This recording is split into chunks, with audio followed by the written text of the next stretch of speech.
This is On Assignment. VOA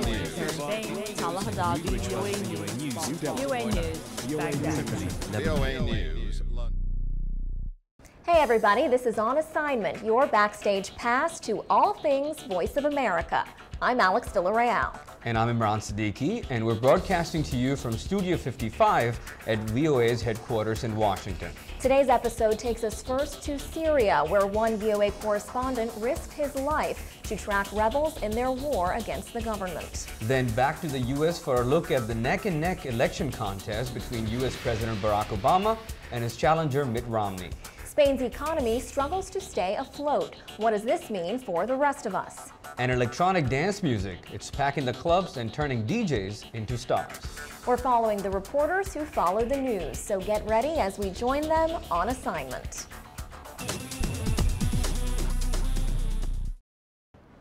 Syria's most populous city and commercial hub is now the center of violence.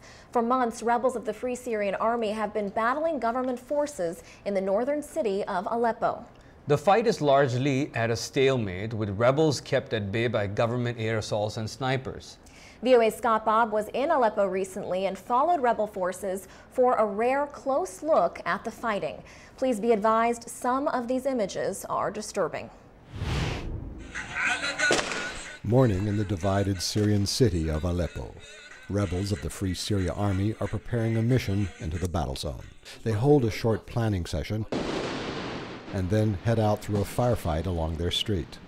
Inside the battle-scarred old city, the front line is constantly shifting. The rebels make advances, but often must retreat under government aerial bombardments against which they have no strong defense. Scott, this video in your piece, it's some very harrowing video. You're right there on the scene in the middle of these battles. There are snipers on this street. The rebels rig a mirror to see around the corner.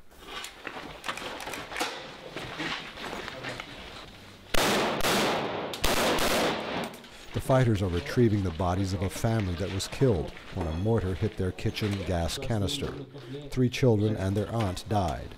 The mother was wounded. The father died of a heart attack when he saw them. Aleppo is, like many of the other places, is a tale of two cities, if you will, to use a worn cliche. There's an area that is still under the government control and that has never fallen to the rebels and has never been a battle zone, and that is fairly intact, and life goes on as normal as could be expected. Then there's the area where there's been fighting, and that can range from some craters and a few damaged buildings to utter devastation. You said some people are having a difficult time coping with these daily battles and even seeking to get out of the city. What is it like? How has this conflict changed daily life for people? Dar al-Shifa Hospital in Aleppo. Staff treats soldiers of the rebel Free Syria Army wounded in various battles. They are also treating civilians. This boy was hit by a bullet. It went through his shoulder and lodged in his chest. This family arrives in panic and in grief. A mortar shell hit their home. 2 babies are among the wounded. A teenager arrives with a shattered leg. He will survive, but as an amputee. Often where there have been bombardments, or what some call the front line, these neighborhoods will be almost empty, if not completely empty, because people just can't stand the bombardments and the firing, and they flee. And then there are the people who have chosen to stay in or near these zones of conflicts for different reasons. I talked to one young man in Aleppo who said he couldn't leave because his cousin had been wounded and he couldn't leave him. Another man said he didn't want to leave his house. He was afraid it would be looted. Others had different either family reasons or they were just resigned. One young fellow was just very fatalistic. He says, if I live, I live. If I die, I die. These images that we are seeing of civilians who are caught in the conflict, it is, as you said, it's devastating to see, especially children. So, and there have been reports that government forces are actually targeting civilians. Why would that be? Why kill children? Why kill women? Why kill innocent people?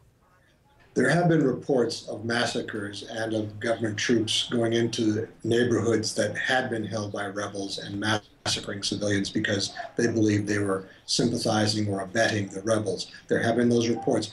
I think a lot of the casualties have come from the bombardments. This is almost indiscriminate, and the Syrian government has had to withdraw forces from smaller towns in certain areas in order to deal with rebel offensives in major urban areas like Aleppo, Damascus, Homs, Hama, and so forth. And as a result, the rebels have taken over, and yet so the government says we'll send a plane to bomb or a helicopter gunship as a way of just showing that you don't completely control this. It's a way of not only asserting its dominance or trying to, but also of terrorizing the population so that they will leave and no longer harbor these rebels. So that's where the one-sidedness of the conflict has been most evident. From the rebel side, there have been atrocities, there have been executions, primarily of government soldiers or these militias that are especially brutal when they take over. So there probably will be war crimes investigations when this is all over. Hopefully it won't be too long, and there probably will be accusations on both sides. And again, our thanks to VOA Middle East correspondent Scott Bobb, who spoke to us from Jerusalem. We'll take a short break now, but coming up, our VOA politics guru fills us in on the latest in the U.S. presidential election. You're watching On Assignment.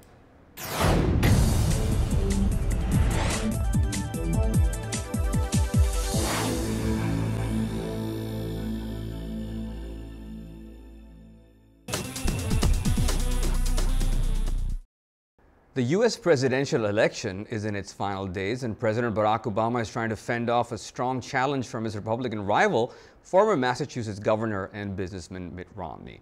And of course, to talk about this is Jim Malone, our national correspondent. Thank you so much for joining us. Sure. Tell me something.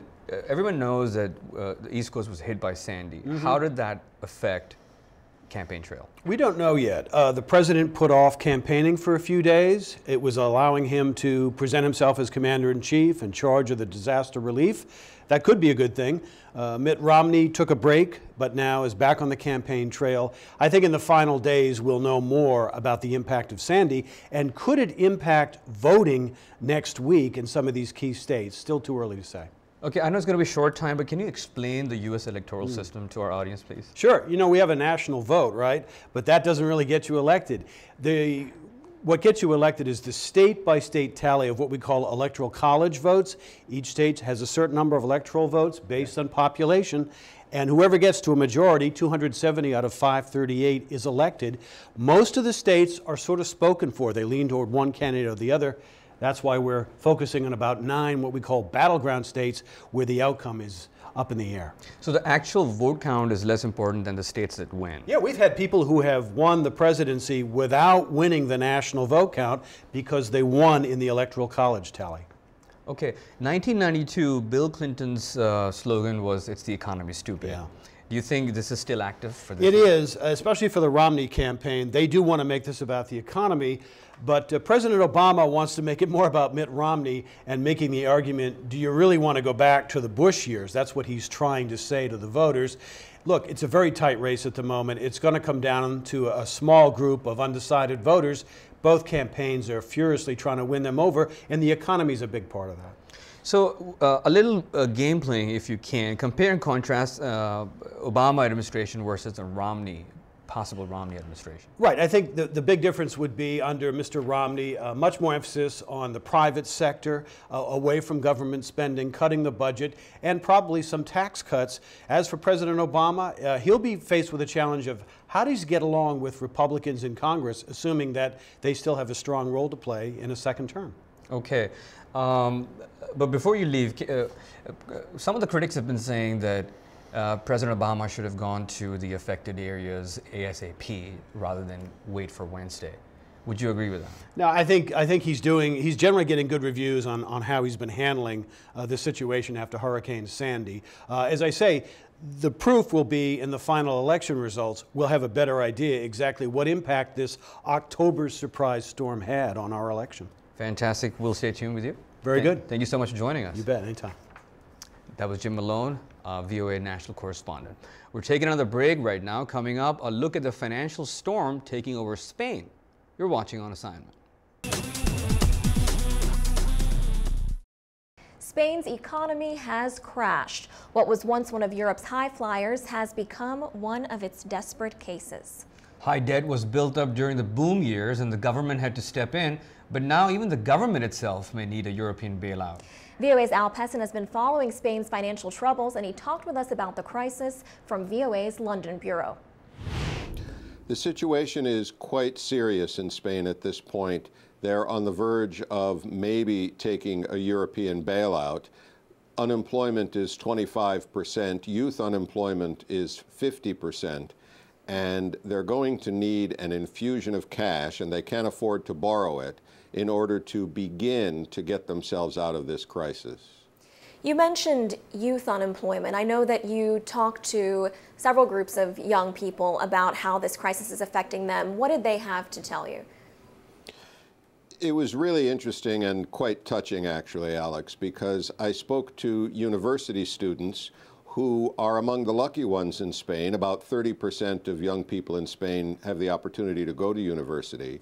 But now they're worried about whether even their degrees will help them get jobs when they're ready to graduate. And many of them are thinking of leaving the country to find jobs, which kind of compounds the tragedy because Spain's going to need exactly those people once it begins to dig its way out of this economic crisis. When you're in and around Madrid and other areas of Spain, do you get a sense that this is a country in economic turmoil?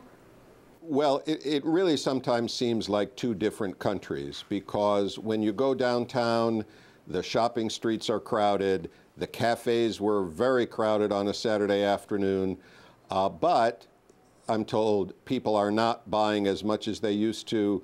They might be stopping at a cafe for a drink or a light meal, maybe not for a big meal. So it's affecting people in different ways. You have the bottom 25% who are unemployed, and then you have a lot of people in the middle who may be worried or who may have had their salaries cut or their pensions cut. And then you have people at the upper end who are still well off and still living the same life that they led before the crash in 2008. It's really, in some cases, a very stark contrast. You also spoke to another group that's been heavily affected by this economic crisis, which is the group of Latin American immigrants who reside in Spain. What did they tell you about their concerns? Well, Spain has always had immigrants from Latin America, but between the year 2000 and 2007, 7 million people came from Latin America to Spain. That was an increase in the Spanish population of something like 18% in 7 years. That's incredible, unbelievable. And most of those people came for jobs in construction and jobs as domestic workers, cleaning, taking care of children, taking care of older people. Now, many of those jobs have disappeared. All the construction jobs essentially have disappeared. There are more than 6 million empty housing units in Spain, so they certainly don't need to be building anything for many years to come. And so many are considering returning home if they have the resources or through a government program. And the others find themselves in shelters and soup kitchens. It's really potentially, well, it's all, let me just say this. It's really a desperate situation for many of them and could become desperate for many more very soon. Al, you also traveled to Barcelona, where the economic crisis is having a different kind of impact. Right, Alex. Barcelona is in eastern Spain, northeastern Spain, the Catalonia region. That's a relatively wealthy part of the country, so the economic crisis is having its impacts there, but not as severely in Madrid and other parts of the country.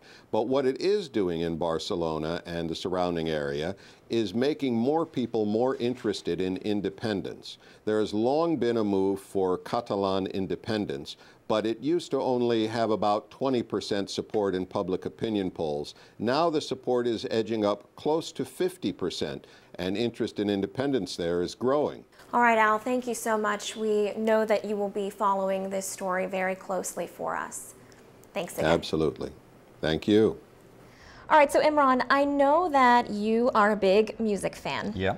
But I wanted to know if you've signed on at all to this EDM craze that's really gaining ground here in the States. Yeah, you know, when I asked Carla Babb about this particular question, I asked her what's the difference between EDM or hip hop and dance music or rap. Right. And what she was saying was that, you know, they're pretty much kind of same. You know, it's just like you have rock, but then you have classic rock and alternative rock, but they're all rock.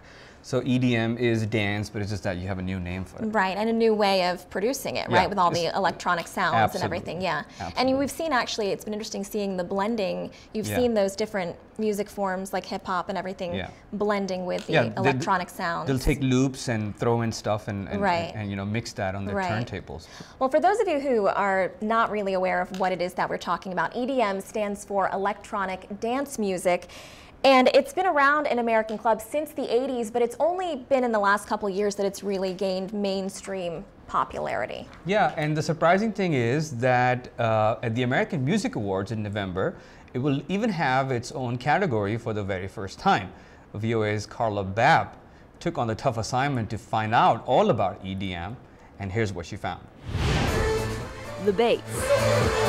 Electrifying. The beats. Catchy. But you won't find bulky drum sets or guitars here. Electronic dance music, or EDM as it's known, is a fresh sound. And anyone with a laptop and simple software can become a composer and overnight sensation. What makes EDM special is that it uses syncopated beats, syncopated sounds that come from electronics. So you don't have to have a guitar. You don't have to have a drum set to get a bass line. You can take music software and you can create your own music. And it might not have any lyrics, like for example, rap will be different from EDM because rap would have vocals. That's one of the great things about this, because DJ Dennis Koyu, for example, his first big hit didn't have any lyrics. Yeah. But then you look at Armin van Buuren and he sits down with singers, he sits down with guitarists even to produce some of his work. So it's a huge spectrum of genres. The electronic punch has packed clubs and blasted EDM from underground to mainstream sensation. I eat, sleep, breathe, live, and love electronica. It just makes me want to dance. I just love the feeling of the music and how it hits my body. But nightclubs aren't the only place to go to enjoy EDM. Massive festivals host tens of thousands, and concert venues like this one are popping up all over the world.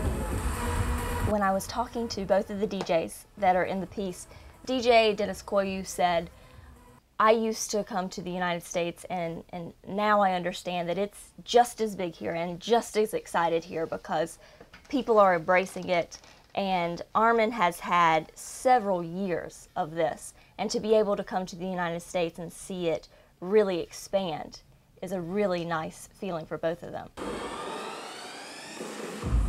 Armin van Buuren has been named DJ Mag's top DJ worldwide multiple times. He's traveled to more than 100 countries to bring EDM to fans. Being there on a dance floor, seeing the lights, the visuals, the show, and, you know, close your eyes and just take off. Echo Stage opened in September and is one of the largest concert venues in Washington. Antonis Karagounis owns it. It's not a VIP nightclub, it's not a lounge, like you get a table, it's pure EDM experience. That experience can come with a hefty price tag. Lots of new fans mean places like Echo Stage can charge $60 a head when major DJs come to town. This is the kind of money they paid to watch these EDM guys. Tell us a little bit about that. I mean, it's a huge industry and there's a lot of money to be made here. What happens is this money is not just going to the DJs, it's going to everybody.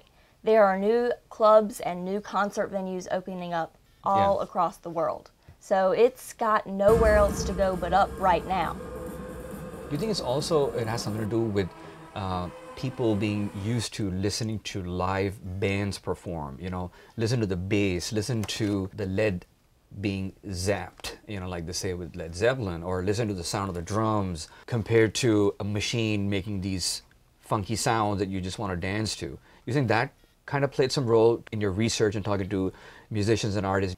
You know, I was skeptical about that exact circumstance too, because when I think of going to see a performance, I think of all of the instruments coming together. Well, Armin van Buuren was talking to me and he said EDM and its expansion now is kind of like in the 60s with the Beatles. He told me if we were talking right now about the rise of music, it would be the Beatles because it was the youth culture.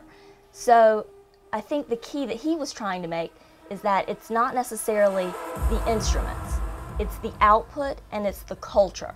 And the youth right now want electronic dance music. On that note, thank you so much for joining us. But before you go, I didn't see you dance in the piece. You weren't motivated by the music. I was observing. Okay. But it is pretty hard not to dance when you're around there. I was dancing off camera, not on camera. Great. Thanks to VOA's Carla Babb for that look at the club life and her exclusive interview with Armin van Buuren, who recently regained the top spot as DJ Magazine's #1 DJ in the world.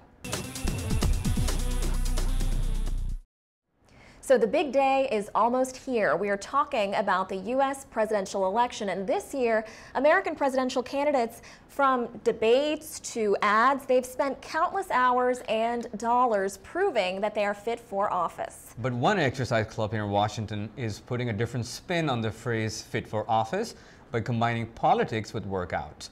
VOA's Brian Allen has a story. Not many people can say they have punched the president. But at the Washington Sports Club in Alexandria, Virginia, participants get their shot at Barack Obama and his rival, Mitt Romney. 3, 2, let's go! Instructor Amy Richardson says the class is helping people in the nation's capital deal with the stress of the long election season.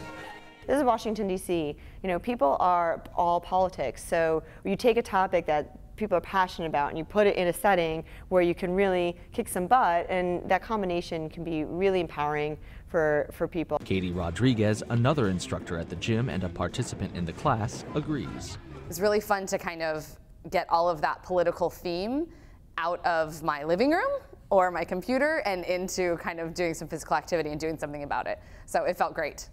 It was really hard. Inside the gym, balancing the budget means something completely different than it does on Capitol Hill.